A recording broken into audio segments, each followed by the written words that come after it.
Now, Connecticut Democratic Congressman Jim Himes, who played a central role in the ex-president's first impeachment. Congressman Himes, nice to see you. I want your reaction to this announcement of the beginning of the impeachment trial starting February 8th. What do you think?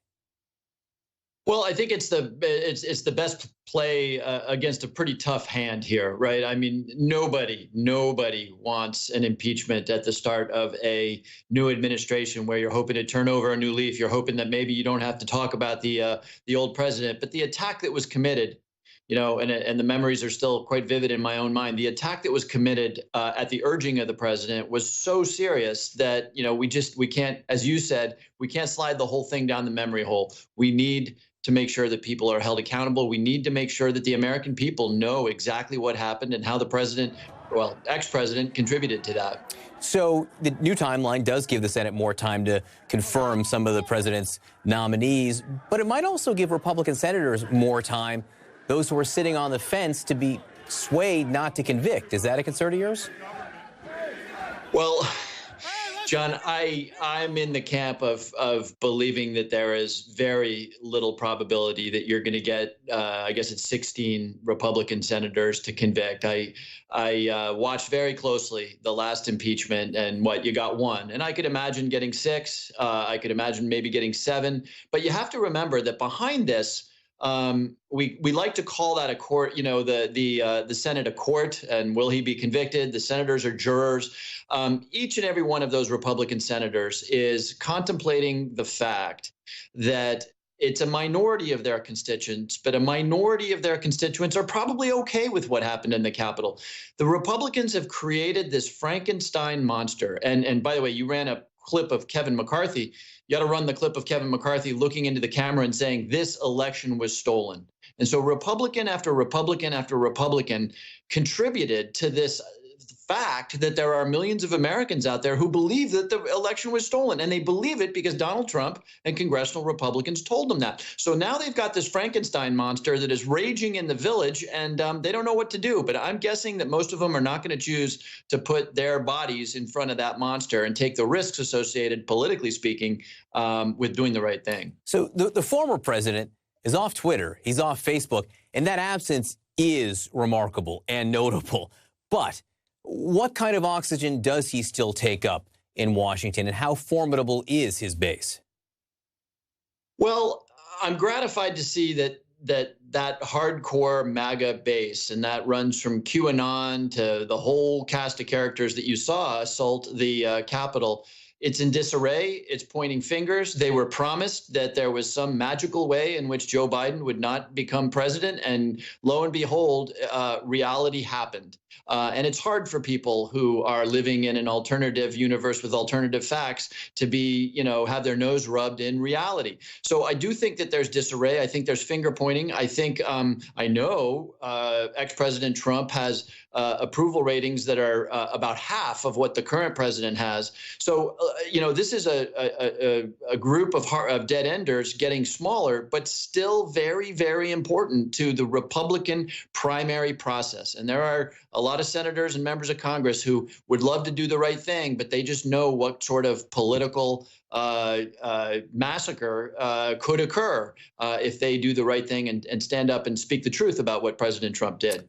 Congressman Himes, stick around, because I want to bring in former Nixon White House counsel and CNN contributor John Dean into this conversation. And John, the claims from supporters of the former president that a Senate trial is unconstitutional now that he's a private citizen, they state it as a fact, but it's not a fact.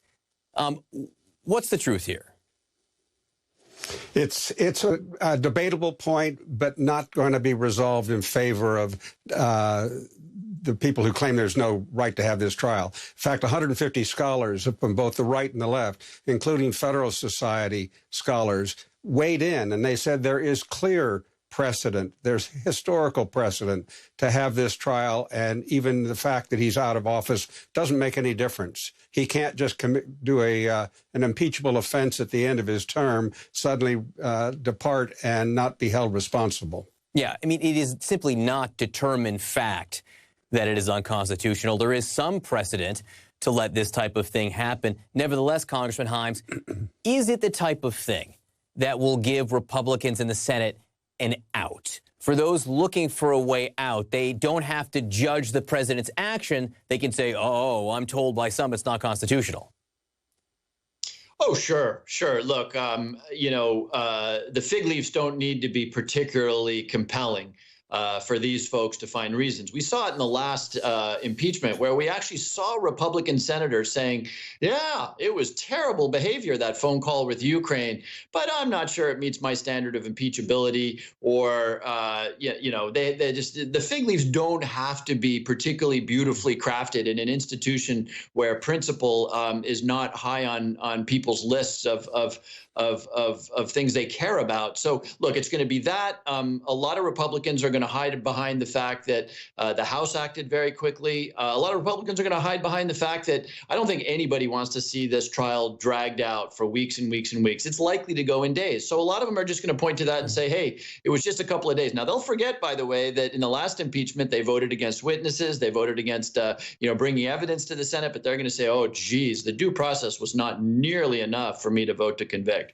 So, John, when you look at the former president's defense team, you say you see some parallels to President Nixon's team. How so?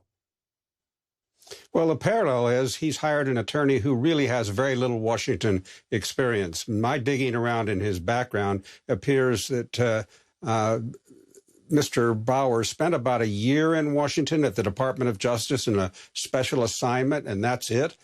He really doesn't know the ways of Washington. He certainly knows South Carolina and Republican politics there, but he's playing on a different stage. This is what happened with Nixon. He hired a Boston attorney who had no experience in Washington, no real feel for the way the Senate and House worked, and it cost Nixon. I think it's one of the reasons he was forced to resign, because they really didn't prepare a good case. I think that's the situation here. This 2 weeks they have to prepare a case is not very long when he's only been hired for a few days, and he's sole practitioner, doesn't have a big firm behind him. I don't know who other money or resources that are going to be available.